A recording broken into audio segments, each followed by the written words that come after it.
नमस्कार, आप देख रहे हैं मजदूरों का सहारा और मैं हूं आपके साथ ज्योति पांडे। यहाँ हम आपको दिखाएंगे हर राज्य से जुड़ी खास और बड़ी खबरें। महिला ने ससुराल वालों के खिलाफ लगाए गंभीर आरोप, पुलिस और योगी सरकार से लगाई न्याय की गुहार। प्रयागराज जनपद के करेली थाना अंतर्गत एक महिला ने अपने सास ससुर ससुराल वालों पर गंभीर आरोप लगाए। साथ ही पुलिस से शिकायत करने के बाद भी कोई कार्यवाही न होने पर मलाल व्यक्त करते हुए न्याय की गुहार लगाई।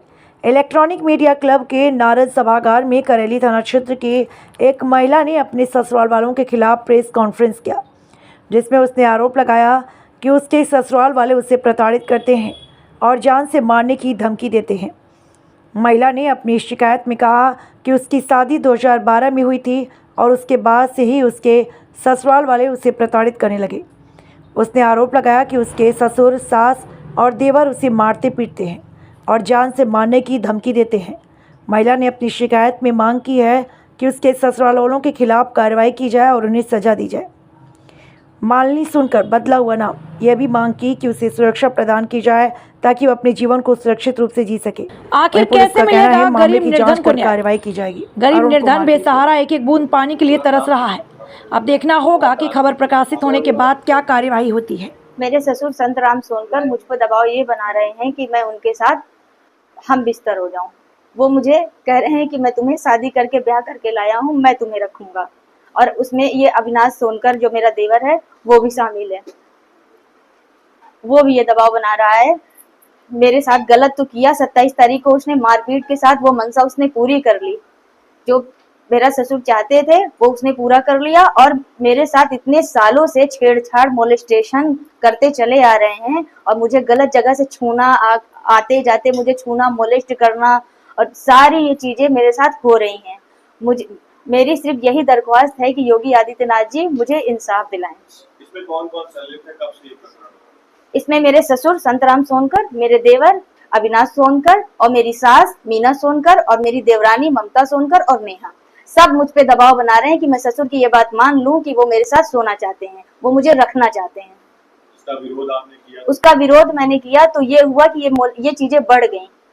पहले मेरे कमरे में जबरदस्ती घुस आते थे, अब मुझे राह चलते छूने लगे थे गलत तरीके से। बगल में मेरा प्लाट है, वहां गंदी हरकत करते थे। अगर मैं बालकनी में कपड़े डालती थी तो गंदी हरकत करते थे मेरे सामने। आपके पति ने भी इसका जब विरोध किया? मेरे पति ने विरोध किया तो इनको डराया धमकाया कि तुमको निकाल के घर से बाहर कर दूंगा और ये भी दबाव बनाया कि अपनी पत्नी को राजी करो, नहीं तो तुमको मैं घर से निकाल दूंगा। आज वही नौबत आ गई कि मेरी जो सास है उनके नाम पे मकान है और हमको घर से निकालने की धमकी देते हैं कि मैं घर से निकाल दूंगा तुमको। हो रही है ये इधर, और क्यों ये घटना ऐसी आपके साथ करी जाती है? ये इनकी हमारे ऊपर शुरू से गंदी नजर थी हमारे ससुर संतराम सोनकर की, तो वो हमें मजबूर करते थे कि हम उनकी बात मान जाए। तो हमें नहाते हुए झांकना, जैसे हम नहा रहे हैं तो बाथरूम में झांकना और गंदी हरकत करना, ये सब इनका शुरू हो गया। मारपीट तो आए दिन मारपीट, ये हमें चोट लगी इतनी, बहुत बुरी तरीके से हमको मारा, लात घूसों से मारा, इनका रुका नहीं। ये हमारी फोटोज भी देख लीजिए, ये फोटोज है। और मारपीट के दिन मौके पे मैं भी पहुंचा तो मुझको भी बहुत बुरी तरीके से मारा गया, चेहरे पे मेरे निशान थे। और थाने में जब कोई एप्लीकेशन हम लोग की रिसीव नहीं की गई और कोई FIR दर्ज नहीं किया गया तो हम लोगों ने स्वतः मेडिकल कराया और ट्रीटमेंट हुआ मेरा, बल्कि दवा के संदर्भ में कि कम से कम हम अपना दवा करा सकें। क्यों ये मारपीट करते हैं आपसे? अब जो भी घटनाएं ये धीरे धीरे घर में लेते गए, उस घटना का भी एक रूप ये हो गया कि भैया अब आप लोग घर छोड़ के चले जाइए।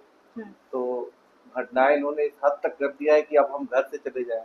और जो घर के लिए हमने किया है 2010 से लेकर 2018 तक 27,40,000 रुपए जो हमने दिया, और जो हमने इनके साथ कारोबार करके 5 से लेकर 8 प्रॉपर्टी हमने और इन्होंने मिलकर खरीदी, और उनका साफ कहना है कि जो प्रॉपर्टी मैंने खरीदी वो मेरी है, आप मेरे पुत्र नहीं, आप मेरे यहाँ नौकर उनके काम करते थे। तो हमारा उसी का विरोध भी है कि आप ठीक है, आप ये कहिए कि आपको सारी प्रॉपर्टी लेना हो, सब भाई को देना हो, आप दे दीजिए, मुझको एतराज नहीं है, मगर जहाँ पे मैं हूँ वहाँ मुझको रहने दीजिए। और वो भी आप नहीं चाहते हैं तो जो मेरा 75 गज का प्लाट ही है मकान के ठीक बगल में, आप उसको 2 कमरा बनवा दे दीजिए, क्योंकि आपने मुझको बिल्कुल निचोड़ दिया, मेरे पास पैसा तो है नहीं। इन सब मामलों को लेकर क्या कहीं गए पुलिस के पास या किसी अधिकारी के पास?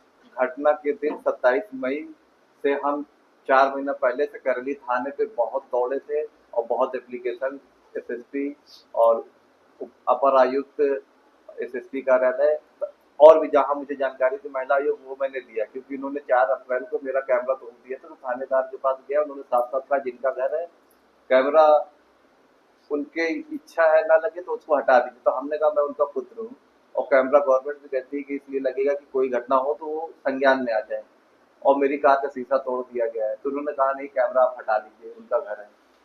तो उनके कहने पर भी मैंने कैमरा हटाया नहीं। फिर उसके बाद इन्होंने उस घटना वाले दिन डीवीआर को खत्म ही कर दिया। हम उनको कई बार कहते रहे कि ये डीवीआर तोड़ेंगे, कैमरा तोड़ेंगे, ये कुछ घटना को अंजाम देना चाहते हैं, मगर मेरी कोई सुनवाई नहीं हुई। और 27 मई के बाद जब हम उनके पास पहुंचे तो उन्होंने कहा कि जो एप्लीकेशन आपने दिया है आप उसको बदल दो दीजिए। तो हम किसने ये कहा कि बदल दिया? थानेदार कौन है? राजेश कुमार मौर्य। अच्छा, क्या कहना है उनका? उनका कहना है कि ये आप application एप्लीकेशन बदल बदल दीजिए तो मैं उस हिसाब से FIR लिख दूंगा। FIR लिख दूंगा। क्या बदलाव किए गए हैं? कह रहे हैं बस मारपीट रख दो। उन्होंने कहा फिर आप इस पे मारपीट रखिए और इस पे कैमरा भी मेंशन ना करिए कि कैमरा वहां से कमरे से निकाला आया क्यों ऐसा वो कह रहे हैं? क्या उनकी भी संलिप्तता है? बिल्कुल हो सकता है। तो ये जांच का विषय है, इस पे हम तो कुछ नहीं कहेंगे। जांच का विषय है कि क्यों वो ऐसा कर रहे हैं, कि वो मोहल्ले में आके उन्होंने अभी तक की कोई टीम आके जांच भी नहीं किया है कि इनको मारा गया है। और उन्होंने अभी जो तत्काल में जो FIR उन लोग की तरफ से लिखी है उसमें ये है कि घटना वाले दिन मकान के गेट पे जाके इन्होंने विरोध किया, भाई कौन सा सामान आया हुआ है, क्या लीगल इलीगल है, वीडियो बना रही है। तो मुख्य द्वार पे लिखवाया है, उसकी जांच की जाए। वो सारे फुटेज मेरे सीसीटीवी के डीवीआर में है, मगर वो डीवीआर जब हाजिर होगा तो इसी डीवीआर को बचाना चाहते हैं कि डीवीआर में बोलूं ही नहीं कि डीवीआर का कहीं क्या मांग है आप? हमें इंसाफ दिया जाए, न्याय किया जाए, हमारे साथ न्याय किया जाए। तत्काल कम से कम हमारी FIR लिखे, जो भी जांच के बाद जो भी धारा बने उस पर कार्रवाई हो ताकि हमारे जान मान की सुरक्षा हो सके। जिस प्रकार से घटनाएं मेरे यहाँ घटित हो रही थी वो एक प्री प्लान तरीके से बारी बारी से सारी चीजें हो रही थी। और लड़ाई झगड़े में हुआ ये कि जब भी उनके किसी बात का विरोध किया गया तो जब भी लड़ाई झगड़ा हुआ तो उसको लेकर जब भी हम थाने पहुंचे तो उन्होंने उस चीज को टाल दिया। और 4 अप्रैल को जब सीसीटीवी कैमरा टूटा उसको भी लेके मैं जब थाने पहुंचा तो उन्होंने कहा जिनका मकान है सीसीटीवी उनके निर्देश पे लगेगा। और बहुत समझाने के बाद भी वो नहीं माने। जो सीसीटीवी टूटा था वो बैकअप नहीं हो पाया और दोबारा इन्होंने 27 मई को इन्होंने सीसीटीवी भी तोड़ दिया, डीवीआर भी उठा ले गया और हमारी पत्नी को बहुत बुरी तरीके से मारा पीटा। और उसी के साथ 4:30 बजे घटना है। जब मुझको इसकी सूचना मिली मैं लगभग 4:39 में जब घर पहुंचा तो मैंने देखा कि ये लोग सब लोग मिलके मेरी पत्नी को मार रहे हैं। तुरंत मैं अंदर कमरे में गया तो देखा इन्होंने डीवीआर उखाड़ लिया।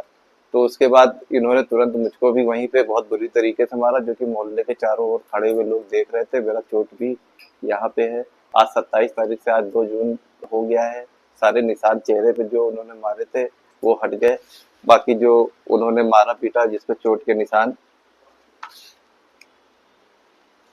इसको लेकर के आपने किससे शिकायत की? इसके उपरांत हम महिला थाने गए तो ये जानकारी हुई कि हमें करेली थाने जाना है। करेली थाने पे हमने SHO से आपको अपना एप्लीकेशन दिया तो उन्होंने कहा आप अपना एप्लीकेशन लेके उच्च अधिकारी के पास जाइए आप। और उन्होंने बोला कि आप नगर DGP नगर अतर सुइया वो बैराना बैठते आप उनके पास जाइए, तो वो जो कहेंगे तब मैं FIR लिखूंगा। तो जब हम उनके पास दूसरे दिन गए तो हमारी मुलाकात नहीं हो पाई। तो हम कमिश्नरेट ऑफिस AG ऑफिस के पास जो है वहाँ गए, वहाँ से वीडियो कॉन्फ्रेंस से इनसे बात हुई। तो उन्होंने कहा कि भाई आप FIR लिख के घटना को आप आगे बढ़ाइए और इस पे इनका मेडिकल कराइए, जो भी इसमें निकल के आएगा आप उस पर आगे कार्रवाई करिएगा। और जब दूसरे दिन हम इनके पास पहुंचे तो इन्होंने हमको शाम तक के लिए टाल दिया और उसके बाद बोला कि आप एप्लीकेशन बदल के दीजिए तो मैं इस पे लड़ाई झगड़े का प्रकरण डालूंगा। ये SHO साहब ने, क्या नाम है? राजेश।